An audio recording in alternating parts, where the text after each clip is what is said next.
le journal.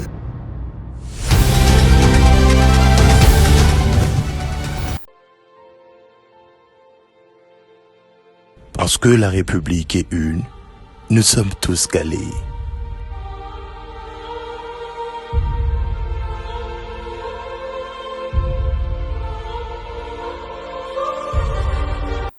C'est l'heure de vous informer, mesdames et messieurs, il est 19h sur ce plateau de Mondico aux télévisions. Tout de suite, le sommaire.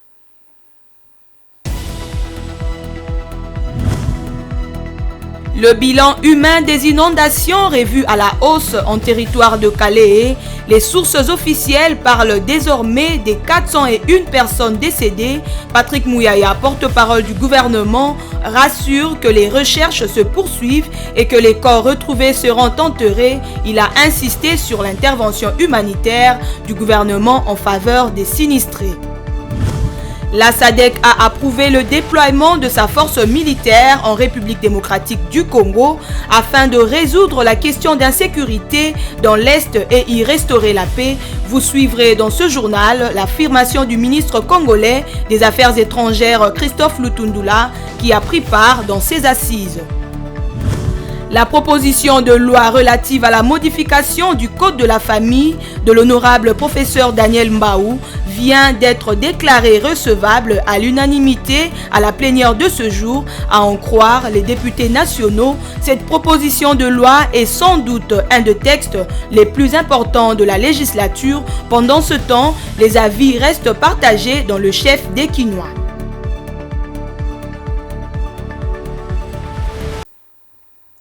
Plus de 400 morts et de milliers de disparus, c'est le nouveau bilan provisoire du drame de Calais selon le gouvernement congolais. Le ministre de la Communication et des Médias l'a annoncé le lundi lors du briefing hebdomadaire avec la presse. Patrick Mouyaya rassure que les recherches se poursuivent et que les corps retrouvés seront enterrés ce mardi. Il a également rassuré sur l'intervention humanitaire du gouvernement en faveur des survivants. Le porte-parole du gouvernement a par la même occasion répondu à la question du déploiement prochain des troupes de la SADC dans l'est du pays. On fait le point avec Vini Ngali Junior.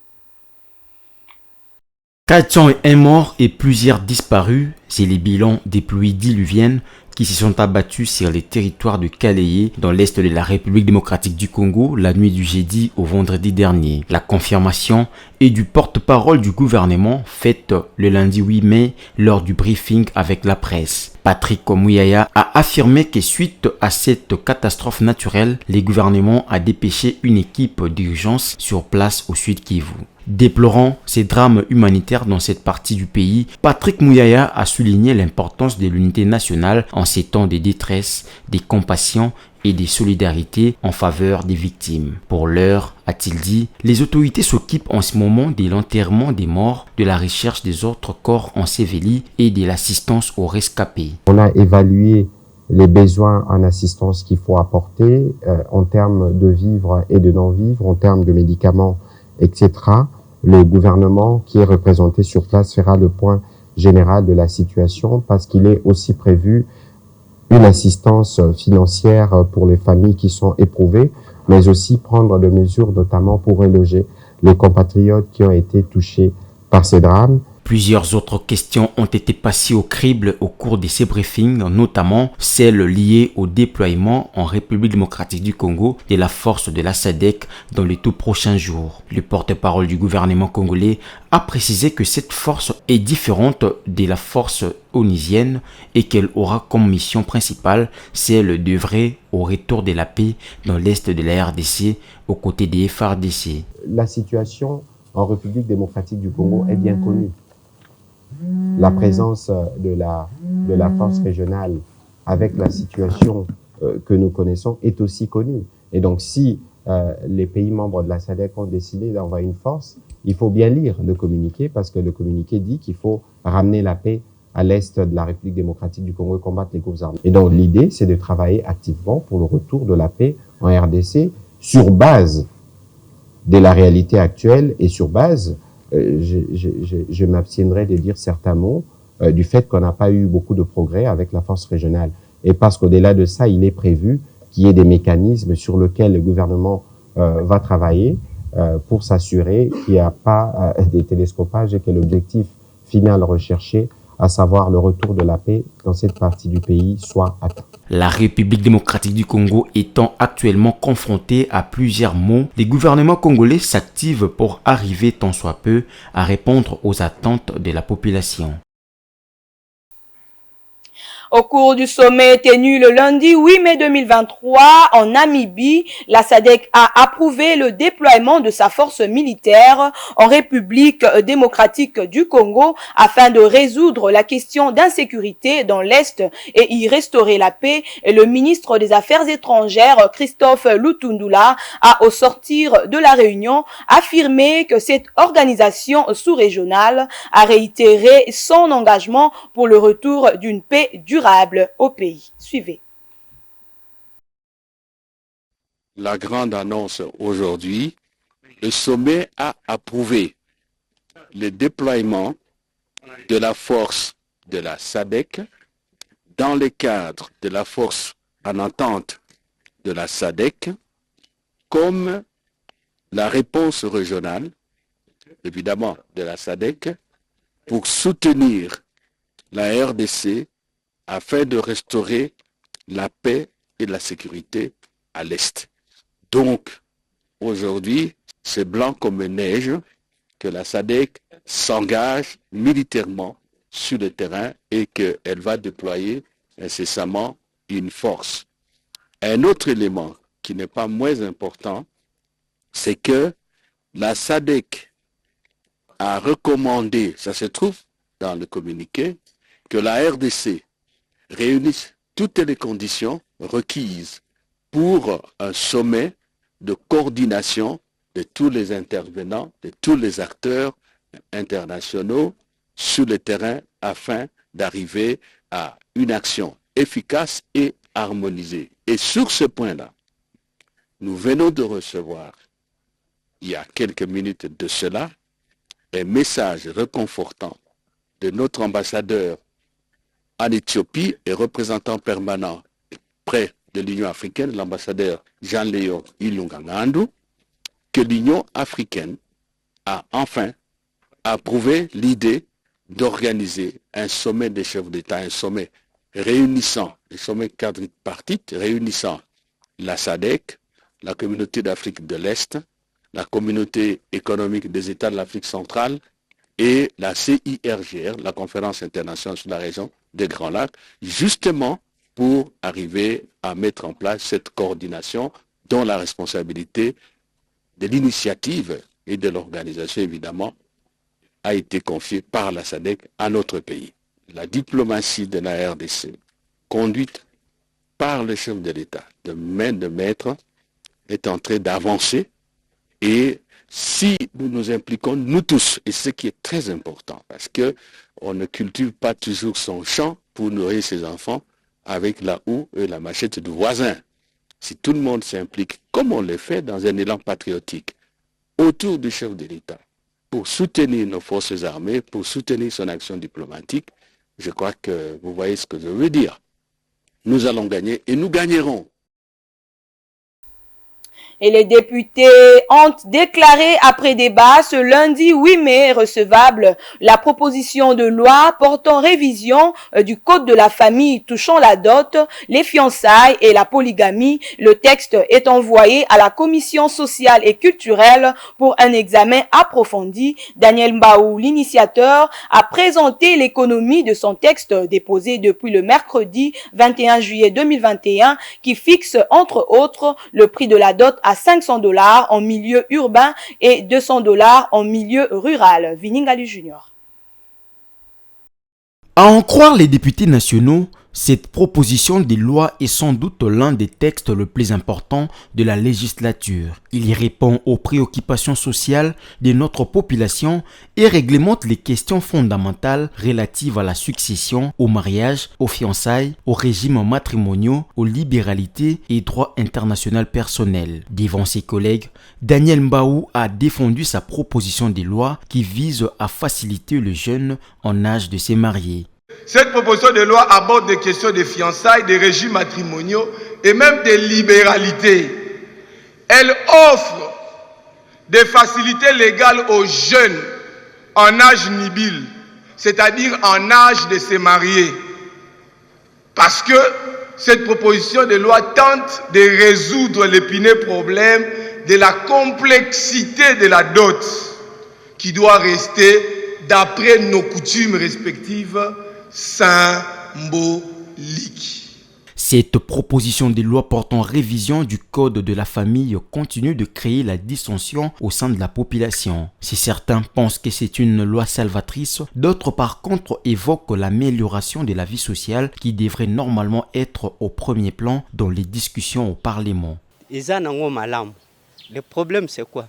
Pour moi, je trouve que la loi en soi n'est pas mauvaise. Le problème se pose au niveau de la mobilisation des recettes. Le pays traverse une crise. Les députés nationaux doivent d'abord au préalable proposer des lois pour améliorer la vie sociale des Congolais.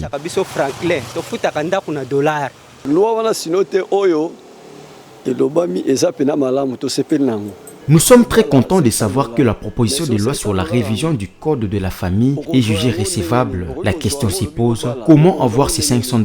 Aujourd'hui, avec l'inflation, $100 ne représentent rien. Comment payer les loyers? Il faut améliorer la vie sociale. $10.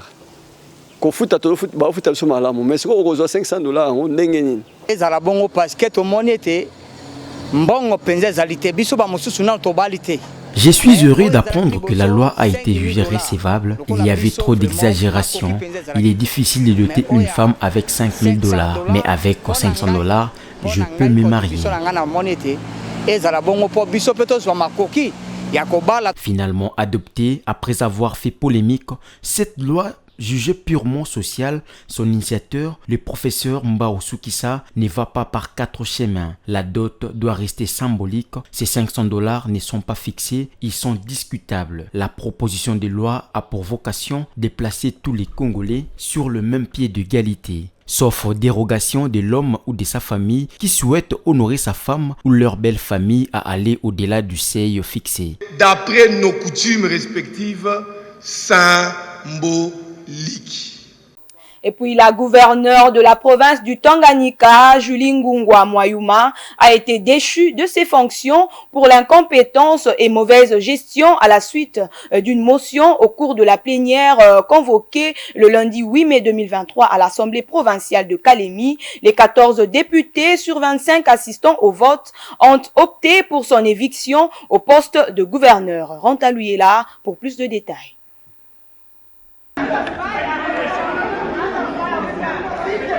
La gouverneure du Tanganyika, Julie Ngungwa, a été destituée de ses fonctions le lundi 8 mai 2023 par les députés provinciaux. Sur 25 élus, elle n'a pas échappé aux griffes de 14 députés provinciaux qui ont voté pour sa déchéance à la suite d'une plénière convoquée à Kalemi par le bureau de l'Assemblée provinciale. 11 autres élus ont été absents de cette séance, émaillée par des violences. Au départ, une question orale avec débat introduite par le député provincial Kakuji Wama pour comprendre les contours de la gestion de la province du Tanganyika. La gouverneure ne s'est pas présentée depuis le 28 avril dernier à l'Assemblée. C'est la raison qui va pousser cet élu, auteur de la motion, à transformer la question orale avec débat en motion de défiance contre la gouverneure Julie Ngungwa. Il lui est reproché la mauvaise gestion de la province du Tanganyika, la mauvaise passation de marchés publics de gré à gré, le manque de leadership et de vision claire pour le développement de la province, ainsi que la malversation financière. Cette déchéance intervient après les remaniements de son équipe gouvernementale, ce qui a provoqué plusieurs mécontentements. Depuis le début de cette législature, c'est la deuxième fois que les députés provinciaux destituent le gouverneur. Avant elle, c'était Zoé Kabila, frère de l'ancien président de la RDC, Joseph Kabila, qui avait été destitué avec l'avènement de l'Union sacrée de la nation. La crise de la farine de maïs qui prévaut dans le Katanga ne cesse de susciter des réactions auprès des experts agronomes congolais. Pour Jerry Manitou Mantoto, ingénieur agronome et promoteur de l'Association agricole et de développement en sigle AGAD, le projet de 145 territoires devrait être centré sur l'agriculture, gage du développement. Il a été joint au téléphone par Jocely Massiala. Cette crise ne peut pas se justifier en RDC, que ce soit en Katanga partout, parce que la RDC pouvait être le grenier pour l'humanité. Vu les opportunités, l'eau, les terres arables, il y a des terres, des forêts partout, où la terre soupire pour recevoir les grains. Des endroits où depuis ils ont été créés par même les grains passés. Donc, c'est une crise qui ne se justifie pas. On devait produire pour jeter même l'excès dans l'océan et donner dans d'autres pays qui souffrent de la famine, pas au Congo. La décision du gouvernement, quand les gens passent au gouvernement, surtout les ministères de l'agriculture, devaient déjà penser à cela. Les pauvres ne passent pas parce qu'il y a déjà ce qui est prévu pour eux.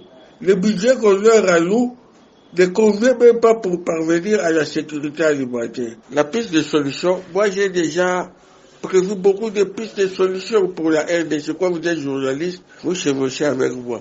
J'ai fait une proposition pour amener le budget du Congo à 90 millions de dollars. J'ai fait une proposition d'amener le budget jusqu'à 270 milliards de dollars. Mais comme c'est un problème, voilà ce qu'il faut faire. Maintenant, comme le problème se présente, voilà. Moi, je dis que ce n'est pas un slogan. L'État parle de 145 provinces qui n'ont jamais commencé. Voilà à partir de maintenant la piste de solution. Je crois que tout le monde vous écoute. Prenez-moi un chef de division du ministère de l'Agriculture, 5 agronomes. Ils viennent à Kinshasa, on leur apprend comment on cultive le maïs intensivement. Et dans chaque province, il faut 1 hectare. En 45 jours, les champs sébastiens, ils vont dupliquer, seront des formateurs. J'ai dit dans moins de 2 mois, le Congo va remplir, va jeter l'excédent. La 37e édition des Journées congolaises de théâtre pour et par l'enfance et la jeunesse, Joukotège, organisée par la compagnie Théâtre des Intrigants CTI, s'est clôturée le week-end dernier sous une note satisfaisante. Au total, 33 écoles et 6 troupes professionnelles de Kinshasa et des provinces ont pris part à cette édition placée sous le thème Théâtre, outil pédagogique pour la sensibilisation aux objectifs du développement durable. Les détails dans cet élément. C'est une belle rencontre qui a réuni 6 élèves de futurs as de la culture. Ils ont présenté plusieurs scènes de théâtre avec des sujets éducatifs. C'est le cas de l'Institut Shekina, du complexe scolaire Bisengo et tant d'autres qui ont présenté des spectacles formidables. J'ai aimé parce que il y a des élèves qui avait fait le théâtre, il avait bien fait. J'ai vu aussi, il avait même des royaumes qui, comme les rois qui étaient un peu s'impressionnaient avec des femmes. Le pire qui lui avait arrivé, c'était à cause de sa méjection. Il ne savait pas comment gérer le pays. Le public était satisfait de la prestation talentueuse de ces jeunes. Néanmoins, les encadreurs n'ont pas manqué de soulever quelques points négatifs dans l'organisation. L'activité s'est bien déroulée d'une manière générale. Je les félicite aussi, en félicitant aussi donc, mon équipe, que ce soit les enseignants qui nous ont aidés à bien orienter les élèves, et ce soit les techniciens qui ont rodé nos élèves. En tout cas, coup de chapeau de ce point de vue-là. L'organisation pas tellement, nous connaissons que ce sont les organisations humaines qui ne manquent pas des imperfections. Notamment, par exemple, l'endroit qu'on nous a invité vraiment, ce n'a pas vraiment convenu le monde qui est venu participer. Les différentes scènes de théâtre présentées par les élèves ont tourné autour du thème principal qui sensibilise sur les objectifs du développement durable, un travail qui a été soigneusement préparé par le comité d'organisation, explique Valentin Mitendo. Les élèves artistes ont été travailler leur dossier, leur spectacle sur ces objectifs de développement durable.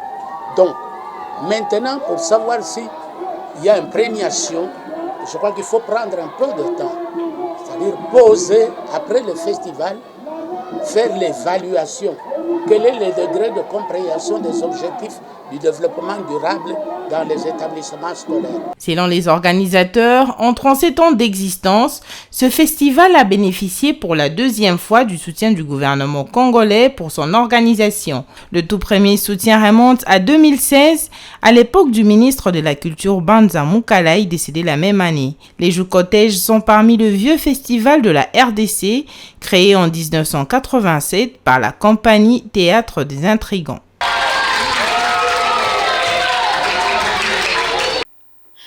Et pour terminer, les meubles en raffia sont très prisés en ce moment dans la ville de Kinshasa. Cette matière sert aujourd'hui à la confection d'accessoires d'éco-tendance qu'on utilise fréquemment dans des mariages coutumiers, ce qui constitue une aubaine pour les fabricants. Ce business des objets en raffia se porte bien à Kinshasa. Les détails dans cet élément de la rédaction.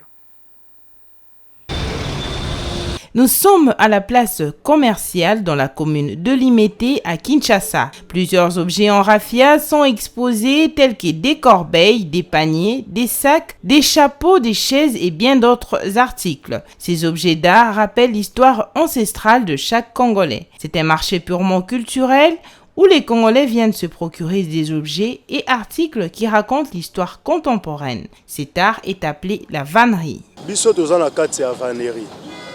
Na kata vannerie eza na sous-branche ou abenga ba tissé à raffia parce que la vannerie zo sangisa ba musala nyonso ya raffia lia na kati mais na partie na yango ya ba tissé à raffia eloko etindinga mingi ya kopona métier oyo parce que eza inspiration uta bomwana nazalaki na yango la na bandai kolinga yango uta nazalaki na omona muke. La vannerie de Verlon tourne à plein régime. Être vannier n'est pas facile et c'est là à cause des difficultés enregistrées tout au long de la journée, surtout quand il s'agit de fabriquer différents types d'objets sur commande. Les plus récurrents sont les blessures qui interviennent à chaque étape du travail. Il y a des blessures au tokutana nango tango sala musala. Okoyo kozoka na liboko ciseaux marteau ko beta o sete ko kotayo. Et hormis ça, il y a aussi des difficultés où tu as la matière première. Pour la matière première où tu as à l'intérieur, il y a vraiment des difficultés vraiment dans la banzela, la barrière et les objets en raffia sont très prisés par beaucoup de personnes, telles que Nathalie Mwamba, qui est organisatrice de mariage. Elle préfère payer ses objets pour la décoration de ses cérémonies. Une façon pour elle de mettre en valeur la culture africaine. Je préfère acheter du raffia parce que je suis plus culture traditionnelle.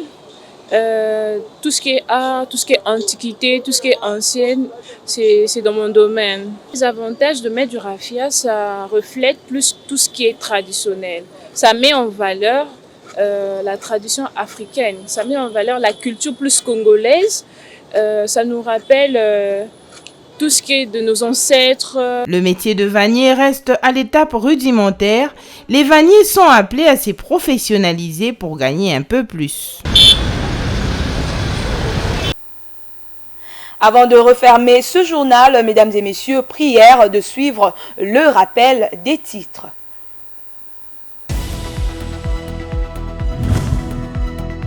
Le bilan humain des inondations revu à la hausse en territoire de Calais.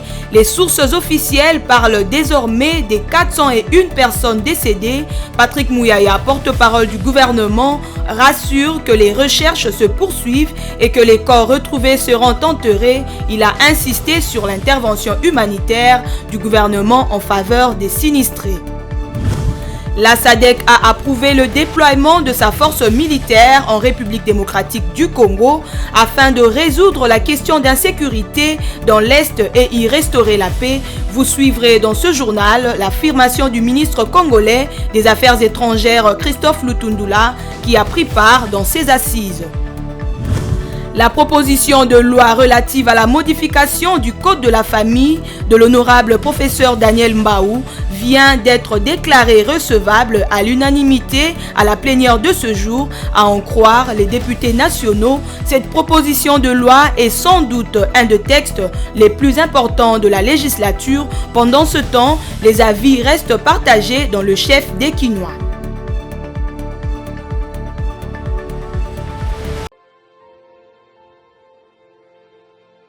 Parce que la République est une, nous sommes tous calés.